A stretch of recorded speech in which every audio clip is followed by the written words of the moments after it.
পাঁচটা টিপস দিব আপনাদের মনোযোগ বাড়ানোর জন্য। পাঁচটা। কয়টা?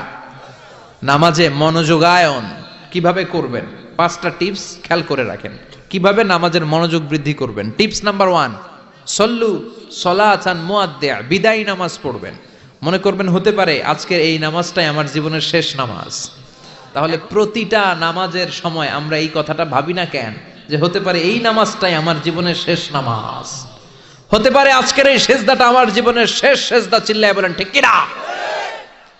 বিশ্বনবী শিখায় দিলেন মনোযোগায়নের প্রথম পদ্ধতি।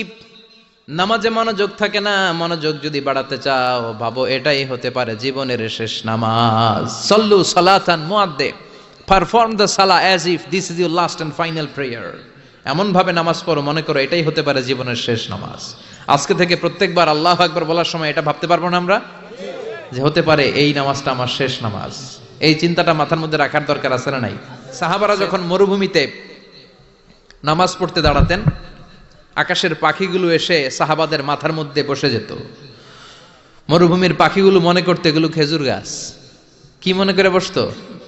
কথা বলে না, জোরে কন। আছে এলাকা আছে খেজুরের রস হয়? হ্যাঁ হইছে? খাইছেন? পাখিগুলো মনে করতে এগুলো খেজুর গাছ, কারণ সাহাবারা নড়ে না, চড়ে না, ডানে বায়ে তাকায় না। খেজুর গাছ যেদিন ঠায় দাঁড়িয়ে থাকে, সাহাবারা ঠায় দাঁড়িয়ে থেকে নামাজ পড়তেন। চিল্লায় এখন আল্লাহু আকবার। তাহলে মনোযোগ বৃদ্ধির 1 নাম্বার পদ্ধতি, মুসল্লায় যখন দাঁড়াবো ভাববো এটাই আমার জীবনের শেষ নামাজ, এরপরে হয়তো নামাজের সুযোগ নাও পেতে পারি। ঠিক কিনা? 2 নাম্বার পদ্ধতি হলো নামাজের মধ্যে আহকাম এবং আরকানগুলো ধীরস্থির ভাবে আদায় করতে হবে। তাড়াহুড়ো নামাজের মধ্যে করা যাবে না। আমাদের হানাফি মাযহাবে তা'দিলুল আরকান এটা ওয়াজিব। রুকুনগুলো আদায় করার সময় ধীরস্থির ভাবে আদায় করা এটা হানাফি মাযহাবে কি? ওয়াজিব। চিল্লায় বলেন এটা কি ওয়াজিব? তরক করলে কি করতে হয়?